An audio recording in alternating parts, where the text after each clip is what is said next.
សំឡេងប្រុសនោះតែខ្ញុំចាំចង់បងសូមអងវអូនអើយយល់ដល់ចិត្តនេះបងផងអើយរៀម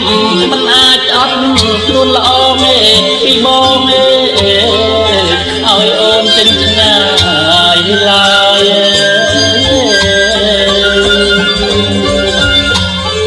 សូមអូនអាណិត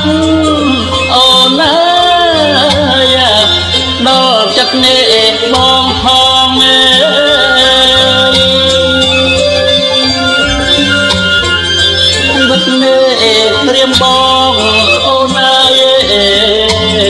មិនអាចអត់ទេអូនបាន